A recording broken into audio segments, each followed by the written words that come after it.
So now we will discuss about the types of forest in Assam from the chapter Geography of Assam. Alright. So Assam is botanically rich in rich states of India. The natural environment of the state is highly favorable for the growth of different types of plants. Okay. The natural environment of Assam, it varies from region to region due to the presence of riverine plains, hills and plateaus, then wetlands, riverine plains which are beside the river. Okay, there are several, we can see several types of forest in Assam. So based on that, we can categorize different types of forest into, there are 5 types of forest in Assam. So first one is the tropical evergreen forest, second tropical semi-evergreen forest, third tropical moist deciduous forest, fourth riverine forest, fifth tropical dry deciduous forest. Okay, so these are the 5 types of forest which we can see in the state of Assam. Alright, so first we will discuss about the tropical evergreen forest. Tropical evergreen forest can be seen in places with high rainfall. Okay, the places which are in the areas which have high rainfall, there we can see the forest, this type of forest which is tropical evergreen forest. Such forests are also known as the rainforest, okay, due to the high rainfall, and in this forest they have a yearly rainfall of 300 centimeter.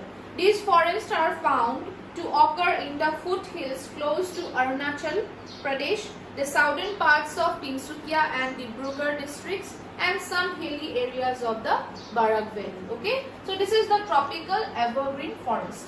Next I will tell you about the tropical semi-evergreen forest. Tropical semi-evergreen forest. This type of forest is found to occur in the northern Bhabar zone of Brahmaputra. So where is Bhabar zone located? Bhabar zone is located in the Assam, we can see in the Assam-Arunachal border. Okay. So in this forest, this type of forest is found in the northern Bhabar zone of the Brahmaputra valley, parts of hilly Karbi Anglong and Dima Hasao districts. Okay. So the soils of the Bhabar zone are composed of the sands and pebbles transported by the streams coming down from the Himalayas. Okay, coming down from the Himalayas. These soils are very loose in structure. Such an environment is favorable for semi-evergreen forest because of the soil. This is loose in structure. Okay, the main species of these forests include Nahar, Boncham, Cham, Shirish, Agaru, etc. Bamboos, canes and ferns, etc. also grow in this type of forest. Okay. Next I will tell you about the tropical moist deciduous forest. Tropical moist deciduous forest. In certain parts of lower Brahmaputra, Karbi Anglong and Dima Hasao districts and the Barak Valley, this type of forest occur.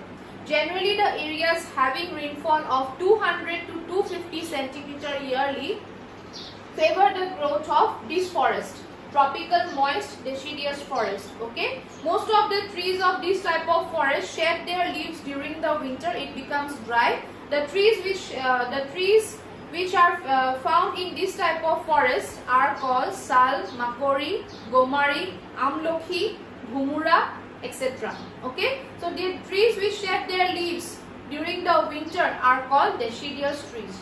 The trees which shed their leaves during the winter season, they are called deciduous trees. Okay, so next I will move on to the riverine forest. Riverine forest, the 4th type of forest is the riverine forest. Assam is basically a land of rivers. The natural environment of the state is to a large extent dominated by rivers and wetlands. Okay, so a special type of forest is generally seen in the wet areas of the rivers, which may be called the riverine forest. Okay, once a large part at one period of time, a large part of Assam, it was covered by riverine forest. This forest is the type of forest is dominated by tall trees and grasses, tall grasses, and the trees which are found in riverine forest are Chom, Shoalu, Mons, Ajar. These are important. Okay, then vegetations like Nal, Khagori, Tora, then Kopat, Jau, Kohua, etc. So this type of forest we can see in the Kaziranga National Park. It is very famous in Assam. Dibru-Saikhowa, okay. Then Orang National Park, Pabitra Wildlife Sanctuary. These national parks are known as the rivering forest, okay.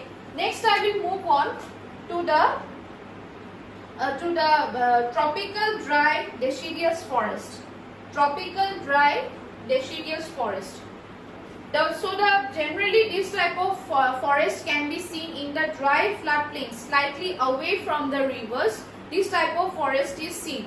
Two different groups of plants are found here, considerably tall trees and tall grasses. The dominant trees found in the tropical dry deciduous forest are Sisu, Bhelkor, Simol, Kher and Bogori, etc. Okay, this type of forest is also getting degraded due to the gradual expansion of settlements to the rivering tracts. So these are the different types of forest in Assam. Next I will tell you about the wildlife sanctuaries and national parks of Assam. So the wildlife sanctuaries and national park is far reaching in the context of nature conservation. Nowadays people are working rapidly for the conservation of nature, okay. These are protected from the destructive impact of human beings, okay. So in Assam there are 5 national parks and 18 wildlife sanctuaries, and it covers a total area of 3,592.94 square kilometer. These protected areas are the home of wild elephants, tigers, rhinoceros, buffaloes, a variety of deer, monkeys and other wild animals. Okay. So this is the following table you can see on your book. This is the following table where the national parks, the places have been located. Places are shown. Okay. The Kaziranga National Park, the location is Golaghat, Nagaon and Sonitpur. The area is also shown over here. Manas National Park, Chirang and Baksa. Okay. Then Orang National Park, Udalguri and Sonitpur. Nameri National Park, Sonitpur. Dibru-Saikhowa National Park is in Dibrugarh and Tinsukia. So I think you might have understood the wildlife sanctuaries and the types of forest in Assam. So till then, take care. Bye.